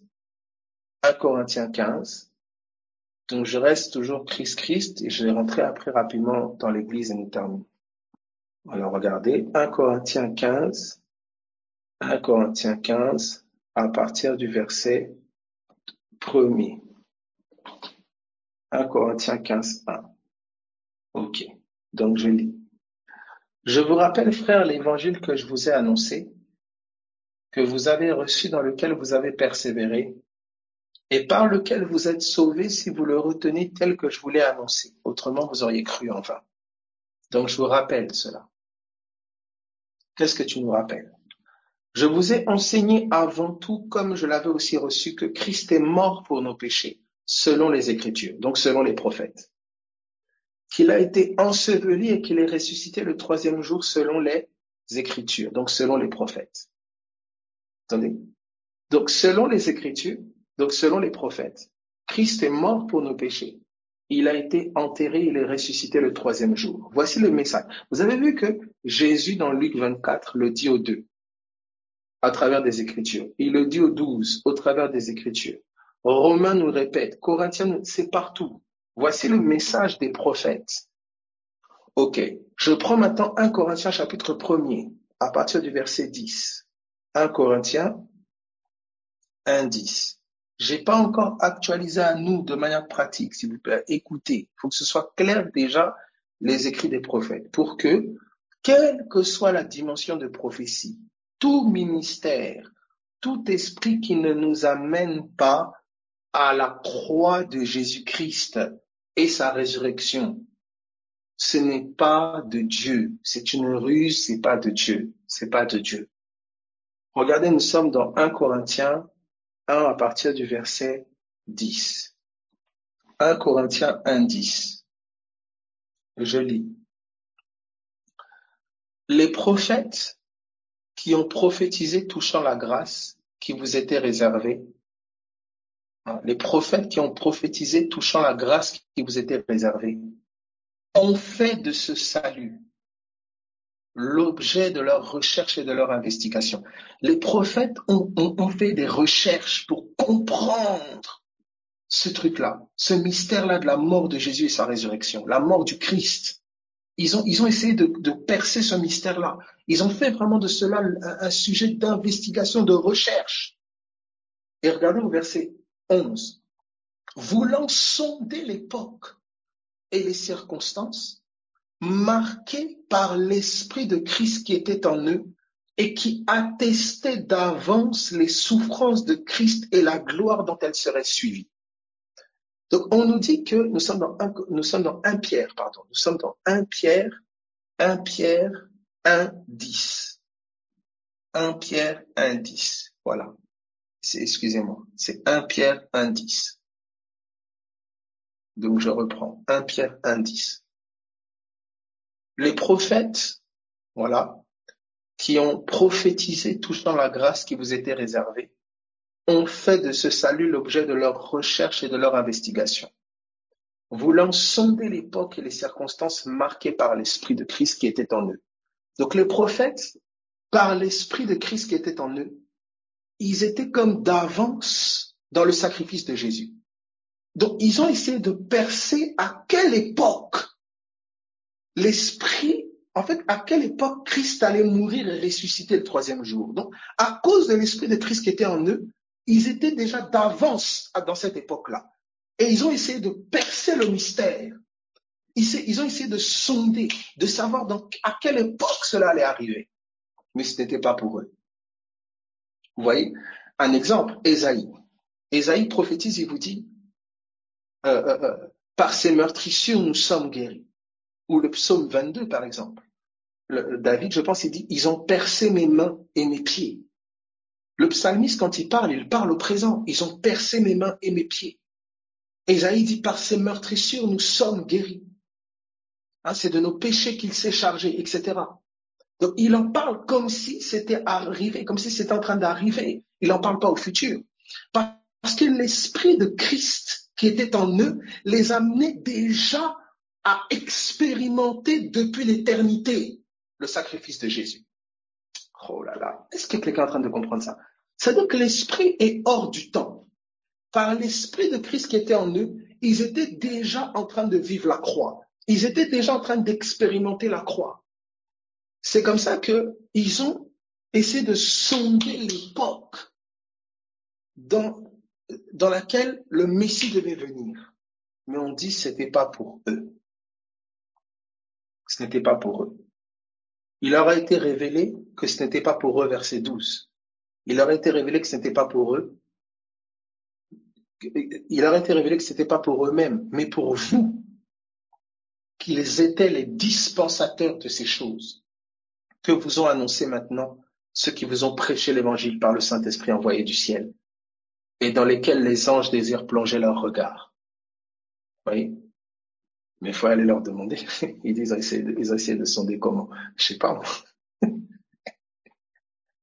peut-être en discernant en discernant leur vision, en essayant peut-être de comprendre leur vision, peut-être, je sais pas. En tout cas, je ne pas trop. Désolé, là. Est-ce que ça va pour tout le monde? Maintenant, regardez. Là, c'est toujours, vous voyez, là, c'est toujours éloigné. Maintenant, pour nous, qu'est-ce que ça signifie pour nous? C'est ça.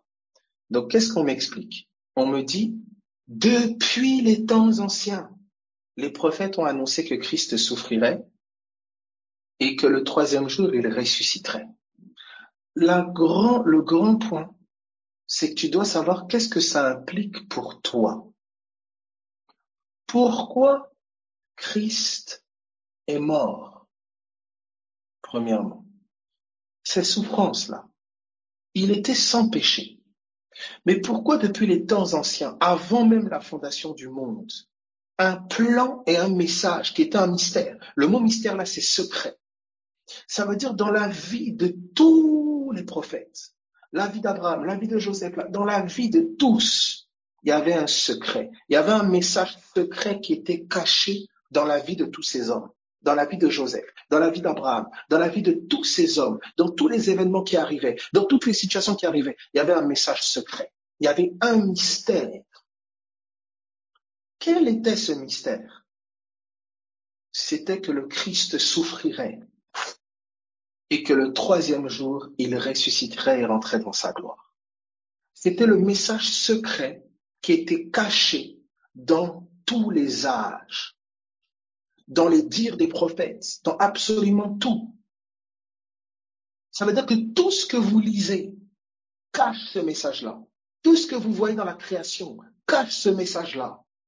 C'était le mystère caché de tout temps et dans tous les âges. La souffrance qu'endurerait Christ et la résurrection qu'il vivrait le troisième jour pour entrer dans la gloire. Maintenant, la question, c'est celle-ci. Pourquoi? Écoute bien. Dieu a tant aimé le monde.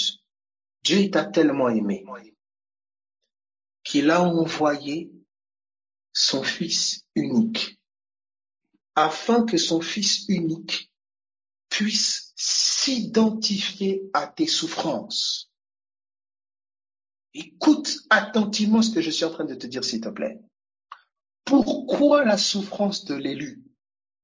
Pourquoi la souffrance du Fils unique? Pourquoi la souffrance du glorieux Dieu de gloire? Parfait, pur, sans péché. Pourquoi? Dieu a tant aimé le monde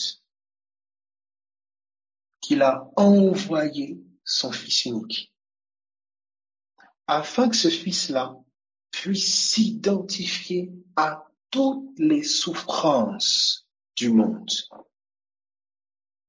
Ces souffrances, ce sont tes souffrances. Ce qui l'a amené à la croix, c'est une identification parfaite à ta douleur, à ta souffrance, à ta maladie. Il a été crucifié à cause de la faiblesse de sa chair. Le mot faiblesse là, c'est littéralement infirmité, incapacité. Il a été crucifié, c'est sa chair qui a été crucifiée, parce que sa chair a été identifiée à la tienne. Ça veut dire que quand tu regardes la souffrance et la croix de Christ, tu es en train de regarder la souffrance qu'a causé chez toi la maladie, la souffrance qu'a causé chez toi le péché, la souffrance qu'a causé chez toi les erreurs. Cette souffrance-là que ça a causé, cette peine que la perte de ce proche a causé, cette peine et cette souffrance que cette maladie cause, c'est ça le Christ crucifié. C'est ça Jésus qui souffre. Il souffre en s'identifiant à toi. Il souffre en te disant, regarde, j'ai volontairement quitté mon trône de gloire pour m'identifier à ta souffrance. J'ai pris ta souffrance. Je m'identifie parfaitement à ta souffrance. Et regarde ceci. Il est mort et il est descendu dans les profondeurs du séjour des morts.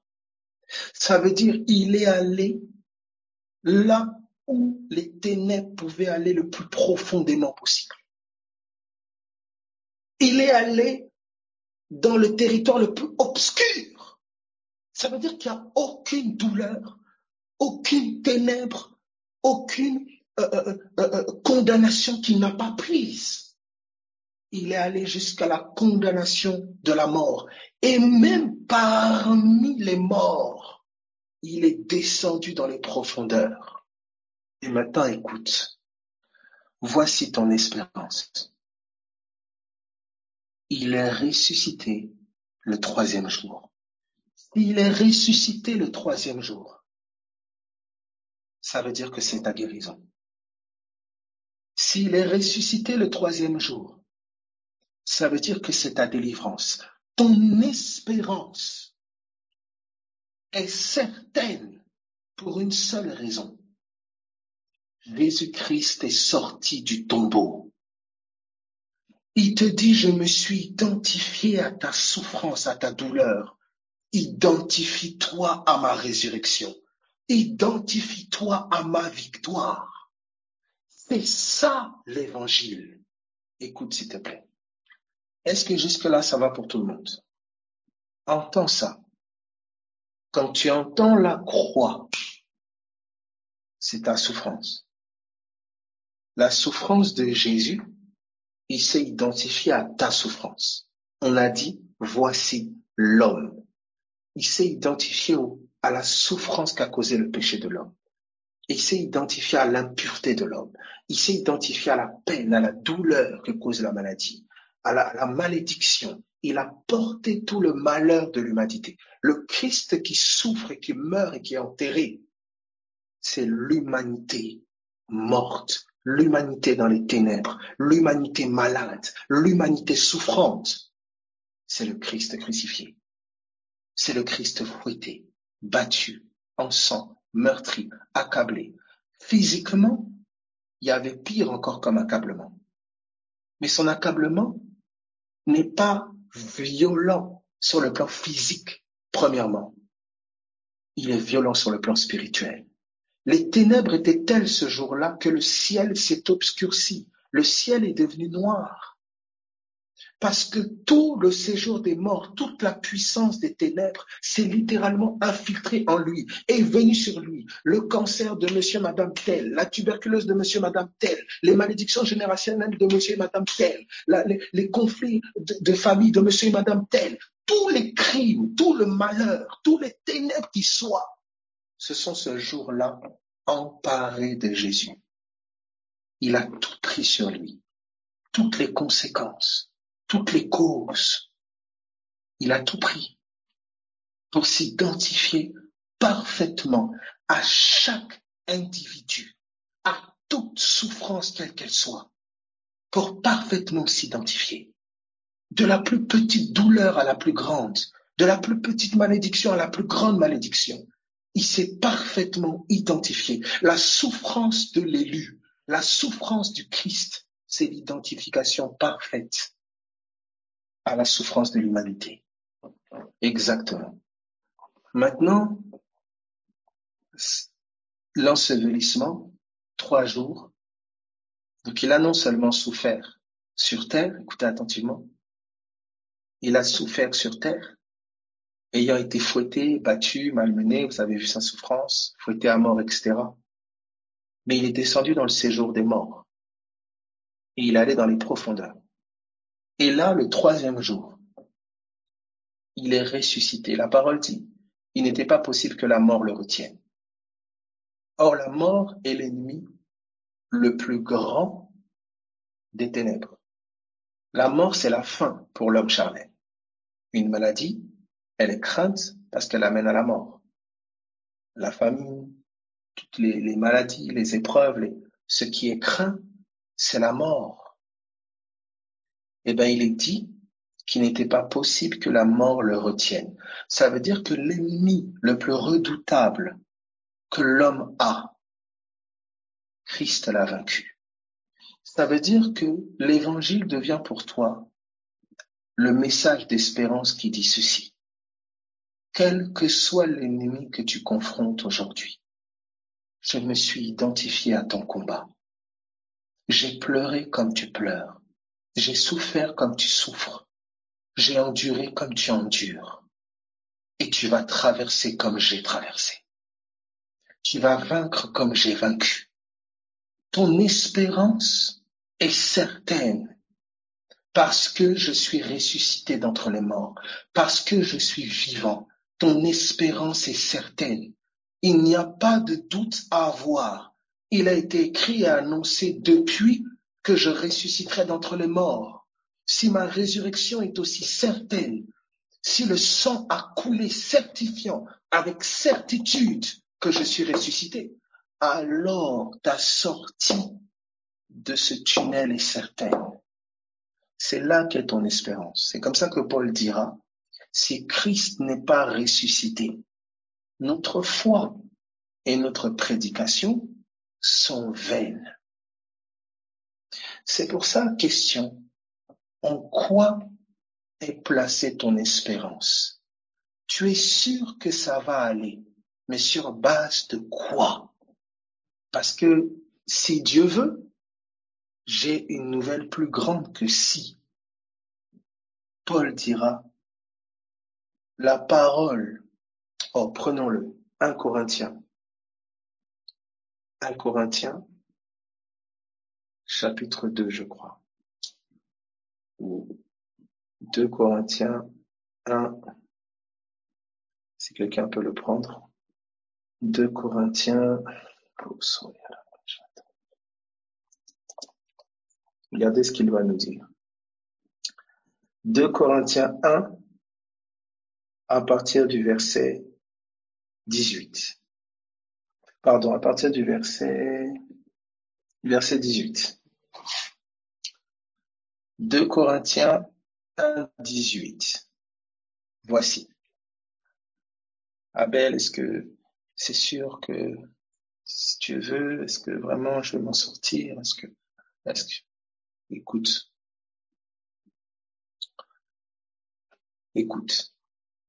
Car, aussi vrai que Dieu est fidèle, la parole que nous vous avons adressée n'a pas été oui et non, car le Fils de Dieu Jésus-Christ, qui a été prêché par nous au milieu de vous, par moi, par Sylvain, par Timothée, tu peux ajouter par Abel, tu peux ajouter par Gérard, par Jacques, voilà, n'a pas été oui et non, mais c'est oui qui a été en lui. La résurrection de Jésus, c'est le oui de Dieu à ta délivrance, à ta nouvelle vie, à ta restauration, à ta résurrection, à ta guérison, c'est le oui. La question c'est, crois-tu cela? Regardez ce qui continue. Car pour ce qui concerne toutes les promesses de Dieu, c'est en lui qu'est le oui. C'est pourquoi encore l'amen par lui est prononcé par nous à la gloire de Dieu. Il dit oui, nous disons amen. Qu'il en soit comme tu as dit. Qu'il en soit selon ta résurrection. Que les hommes soient confondus. Que ma vie soit la lettre, que tu es vivant, que tu es ressuscité. Que nous n'ayons point honte de l'évangile. Que nous n'ayons pas honte de ta mort et de ta résurrection. Il y a le récit partout de ta mort. Même dans certaines cathédrales, tu es encore sur une croix en bois. Mais que ma vie soit le témoignage de ta résurrection. Jésus est vivant. Qu'est-ce que ça signifie pour moi? Ça signifie que s'il est sorti du tombeau, je suis sorti. Ça signifie que si il est sorti du tombeau, j'ai été déclaré sorti du tombeau. Si il a porté ma maladie, qu'elle l'a tué et qu'il est sorti du tombeau, ça veut dire que le stade le plus poussé de ma maladie, il l'a vaincu. C'est là mon espérance. Mon espérance n'est pas dans ce que dit monsieur ou madame. Non, mon espérance est dans la résurrection de Jésus. Si Jésus n'est pas ressuscité, je suis foutu. Si Jésus n'est pas ressuscité, je n'ai pas d'espérance. Je suis perdu. Alors, cette espérance en Jésus va être mise à l'épreuve. Parce que comment voit-on en quoi et en qui ton espérance est placée? Mais c'est quand il n'y a plus d'espérance. Il est dit d'Abraham, espérant contre toute espérance. Nous avons épuisé nos cartouches humaines, mais tu es ma dernière et ma meilleure cartouche, la résurrection de Jésus. C'est ça qui est dit ici. Alors, on vous dit que toutes les promesses sont oui et amen. Donc je vais encore dans concret encore. Actes chapitre 13, à partir du verset 32. Est-ce que ça va pour tout le monde? Est-ce que je suis clair? Est-ce que ça va? Est-ce que vous comprenez cela? Les souffrances de Jésus, c'est l'identification à ta souffrance. Comme tu as pleuré, il a pleuré. Ce qui me manque aux souffrances de Christ, je l'achève en ma chair. Ta chair souffre et est accablée. Christ a souffert dans la chair, il a été accablé. Il s'est identifié à ta souffrance. Il l'a portée, il l'a prise. Il comprend tes moindres douleurs, tes moindres peines. 3 jours, il a été enterré. Il est ressuscité le 3e jour. Il dit, ton espérance de victoire est certaine, parce que je suis ressuscité. Je suis vivant. On a essayé de me garder dans le tombeau. On a essayé de me garder dans le tombeau, mais je suis sorti. Alors, ce qui manque aux souffrances de Christ, dans le sens que Christ continue, au travers de ma chair, de porter, de s'identifier à ma souffrance. Ça veut dire que l'œuvre de la croix n'est pas une œuvre qui s'arrête dans le temps. Christ continue de porter ma souffrance, de se charger de ma souffrance. Ça veut dire que dans ce combat, c'est pas moi qui souffre, c'est lui. Dans ce combat, c'est pas moi qui endure, c'est lui. Il continue de souffrir au travers de ma chair. Il continue d'endurer au travers de ma chair. Et de la même manière que je suis en communion, il est en communion avec mes souffrances, je suis en communion avec le ciel. Et je suis en communion avec sa résurrection. La vie nouvelle. Donc l'assurance que j'ai de sortir de la victoire, c'est l'assurance que j'ai dans sa résurrection. S'il est vivant, qu'il est assis et qu'il règne, j'ai l'assurance par son esprit que je vivrai, que je régnerai par son esprit. Donc, par le Saint-Esprit en moi, je peux m'identifier à l'œuvre de la croix. La croix est actualisée. L'évangile est actualisé à ma situation. Souffrance, ensevelissement, résurrection. Dans chaque situation que je vis, l'évangile est actualisé. C'est là maintenant que j'entre pour terminer. Nous sommes dans Actes, chapitre 13, à partir du verset 32.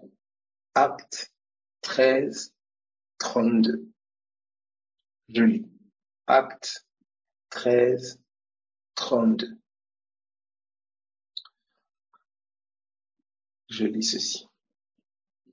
Et nous vous annonçons cette bonne nouvelle, que la promesse faite à nos pères. Vous entendez? Il dit la promesse.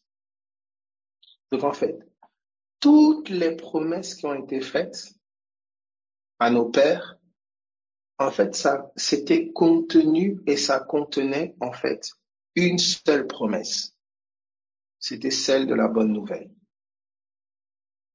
Donc, toutes les promesses, la promesse de la fertilité à Anne, à Sarah, la promesse du pays promis, toutes les promesses qui ont été faites, donc, aux Hébreux, là, à l'époque, aux Anciens, toutes ces promesses contenaient une seule promesse.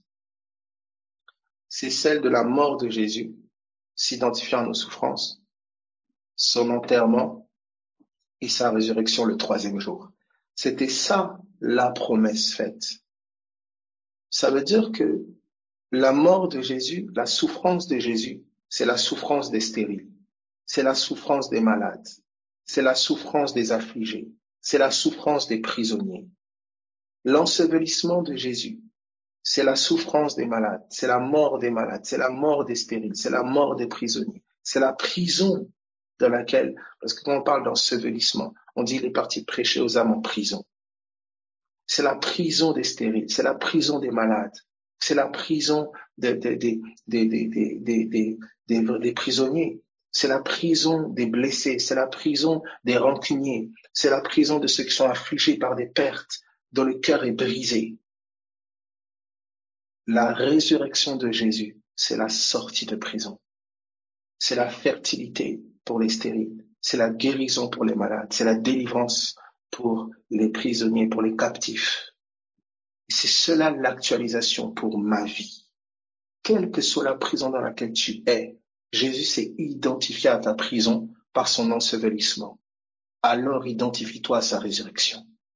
Tu dois, écoute, Jésus est ressuscité. Il y a une partie de toi, l'esprit, qui est ressuscité. Ton âme peut être encore accablée, ton âme peut être encore emprisonnée, ton âme peut être encore affligée, mais ton esprit est parfaitement identifié au ressuscité. L'esprit qui est en toi va vivifier ton âme, va vivifier ton corps mortel. Il est vivant en toi, il est ressuscité en toi.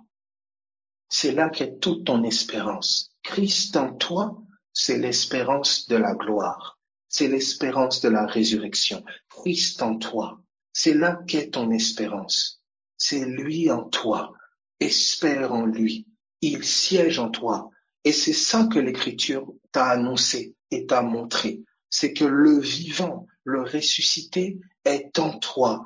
Espère en lui. Place ta confiance en lui. Place ton espérance en lui. C'est cela. Regardez. Nous sommes dans Actes, chapitre 13, à partir du verset 32. Et nous vous annonçons donc cette bonne nouvelle que la promesse faite à nos pères. Dieu l'a accomplie pour nous, leurs enfants. Comment il a accompli la promesse? En ressuscitant Jésus, selon qu'il est écrit dans le psaume 2, Tu es mon fils, je t'ai engendré aujourd'hui. Donc l'accomplissement de la promesse, c'était la résurrection de Jésus. Donc toutes les promesses accomplies de l'Ancien Testament, c'est des formes de résurrection. Quand Isaac est né, quand le pays premier a été pris, quand Samson est né, quand Samuel est né, quand elle était guérie, toutes les promesses accomplies de l'Ancien Testament C'était des formes, des types de résurrection de Jésus. Est-ce que ça va pour tout le monde? Oh, j'espère que le livre s'ouvre. Est-ce que ça va pour tout le monde? Quel est le type de résurrection de ta situation? Maintenant, écoute attentivement. Abel, comment tu peux dire que c'est un type de résurrection? C'est ce que tu vas trouver dans le livre d'Hébreux. D'accord? Quand tu prends Hébreux, chapitre 11, tu sais que Abraham a été mis à l'épreuve au verset 17. Donc, ça veut dire que toutes les promesses accomplies, c'était des formes de résurrection. Ta réussite est une forme de résurrection. Ta fertilité est une forme de résurrection. Ta guérison est une forme de résurrection. Ta délivrance est une forme de résurrection. La restauration, le salut de votre famille, c'est une forme de résurrection. La réussite de ce projet, c'est une forme de résurrection. Maintenant, qu'est-ce qui se passe-t-il? Il y a des formes aussi de crucifixion.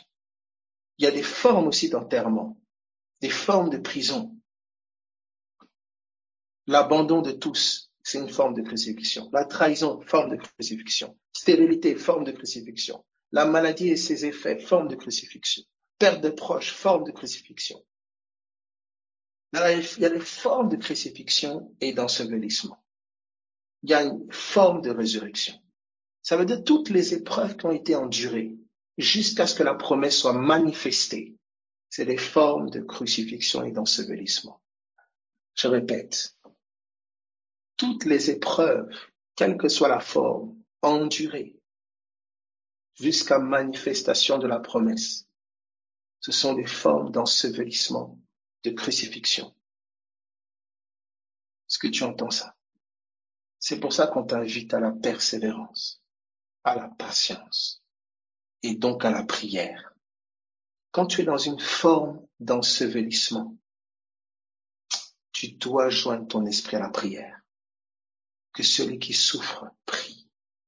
L'ensevelissement est un temps qui attriste. C'est un temps de souffrance. Mais c'est un temps de prière parce que la chair est faible, mais l'esprit est bien disposé.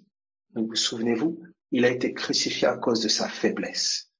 La forme de crucifixion, c'est une forme où ta chair, elle est affaiblie. Ta chair, elle est incapable. Ta chair, elle est dans l'incapacité. Les contacts sont épuisés. Tu n'as plus sur qui compter. La forme de crucifixion et d'ensevelissement, c'est un endroit où ta chair est comme impuissante. Ta chair est humiliée. Ta chair est dénigrée. C'est l'endroit où la chair vit la crucifixion, vit la mort, où la mort s'incarne dans la chair. Mais il y a une espérance.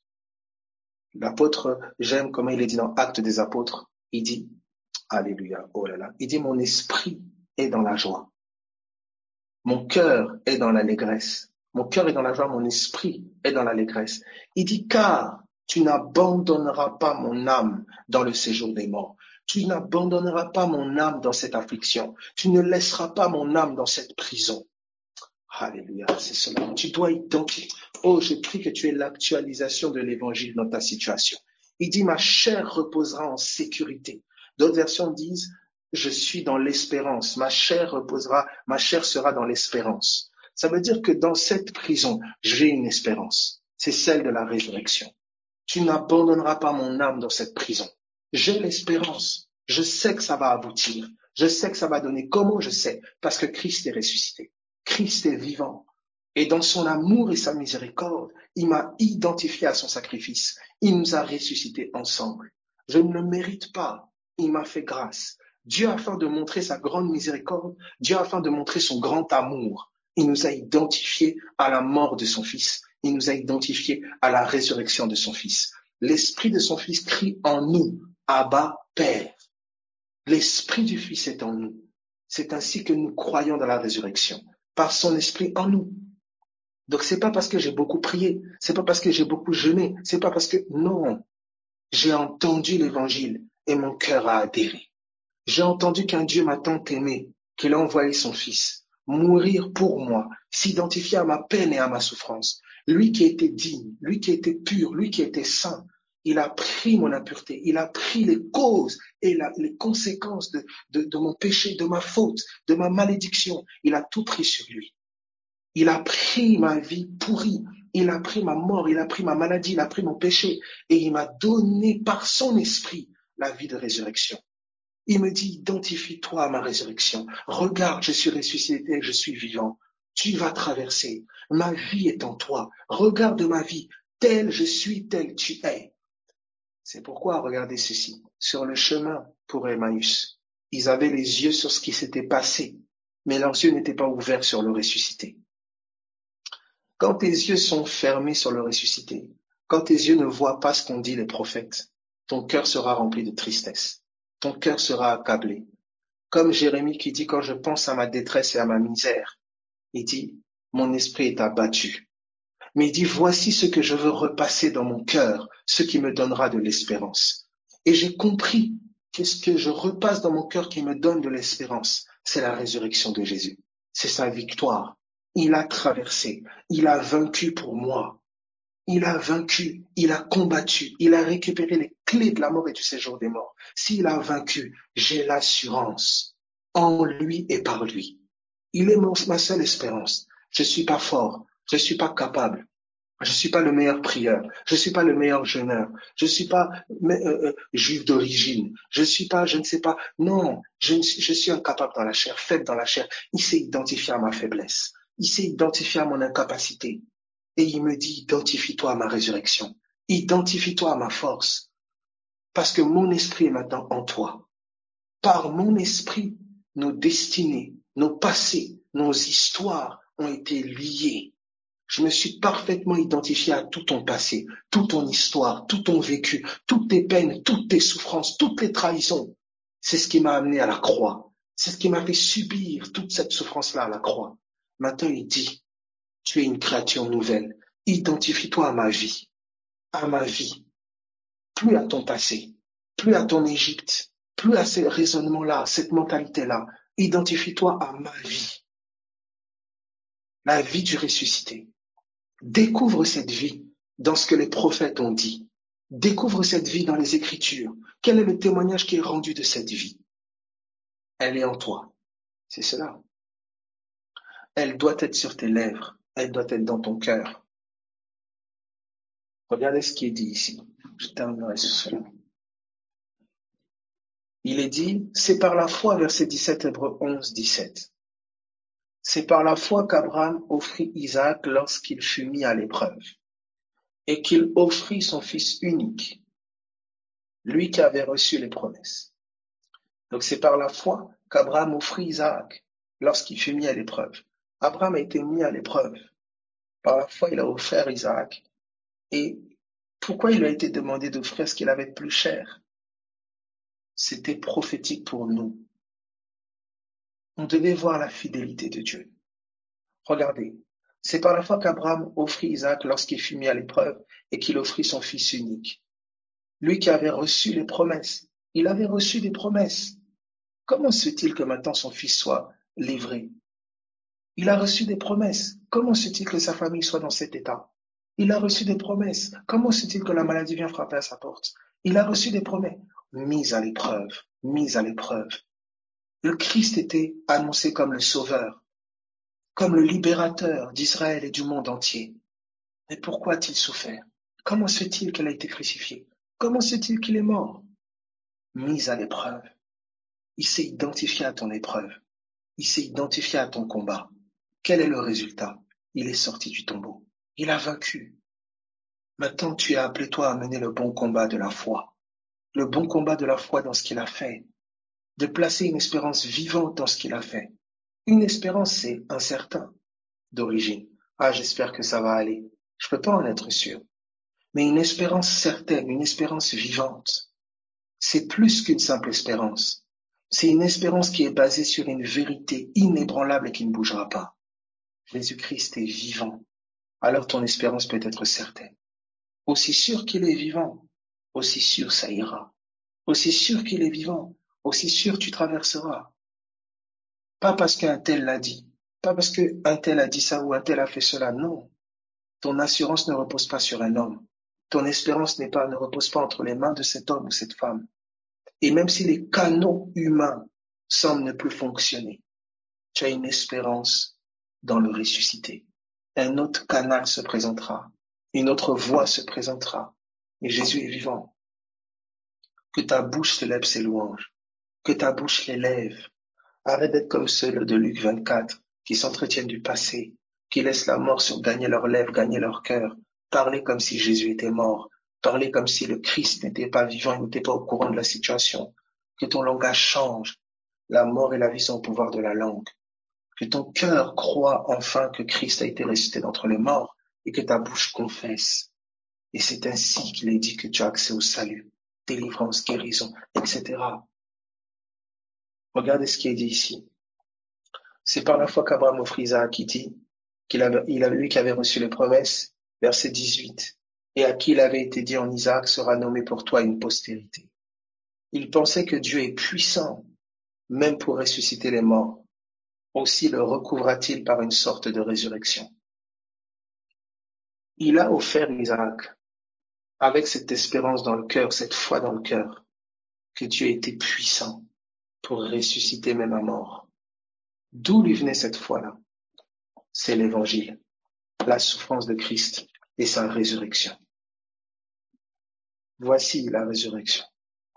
Est-ce que Dieu est suffisamment puissant?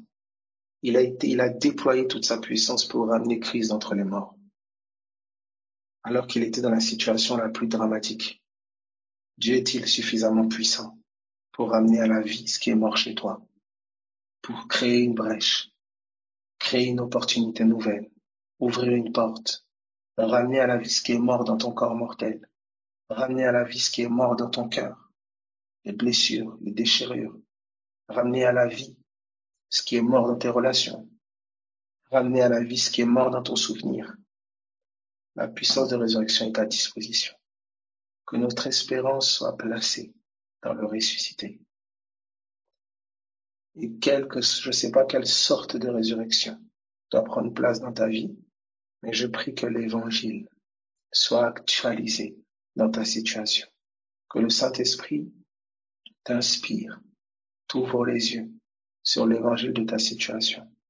Et que dans le temps d'épreuve, il faut que vous soyez pour un peu de temps attristés par diverses épreuves. Mais regardez ces diverses épreuves comme un sujet de joie complète, car votre foi, votre espérance est éprouvée et elle est plus précieuse que l'or. Elle aura pour résultat la louange, la gloire, l'honneur quand Christ sera manifesté, quand la promesse sera accomplie. Tu n'as pas cru en vain si c'est dans le ressuscité que tu as placé ta confiance. Je n'ai pas dit des dogmes, j'ai pas dit le pasteur, j'ai pas dit l'église, j'ai pas dit les bâtiments, j'ai pas dit des règles, des méthodes et des techniques, j'ai pas dit un traitement, j'ai dit le ressuscité. Si le traitement échoue, c'est leur traitement. Mais toi, ton ressuscité n'échoue pas. Si leurs conseils et leurs méthodes ne fonctionnent pas, c'est leurs conseils et leurs méthodes. Mais toi, tu as une espérance vivante encore dans le ressuscité. C'est là. Le combat est rude, il est violent. Mais l'espérance dans le ressuscité est certaine. 3 jours, c'est 3 jours. 3 jours, c'est pas un jour. 3 jours, c'est pas 2 jours. J'aurai l'occasion de rentrer dans les 3 jours. Comment il existe différents types de 3 jours. Comment un jour est un temps. Donc, soyez fortifiés, soyez encouragés, que le Seigneur, vraiment, au nom de Jésus-Christ, je prie et proclame vraiment sa résurrection avec force. Je prie qu'un cœur ait été impacté. Retiens cette pensée. Christ est mort. Il s'est parfaitement identifié à toi par sa mort, par son ensevelissement, son emprisonnement. Il s'est identifié à ta condamnation. Il s'est identifié à toi. Il dit, regarde, j'ai été condamné comme toi. J'ai souffert, j'ai pleuré comme toi. J'ai été humilié comme toi. J'ai été abandonné comme toi. J'ai été violé comme toi. J'ai été abusé comme toi. J'ai été dépressif comme toi. J'ai été bipolaire, j'ai été schizophrène, j'ai été possédé par tout le séjour des morts comme toi. J'ai été impossible de produire quoi que ce soit. J'ai été stérile comme toi. quelle que soit la forme de prison. Il dit, j'ai été comme toi.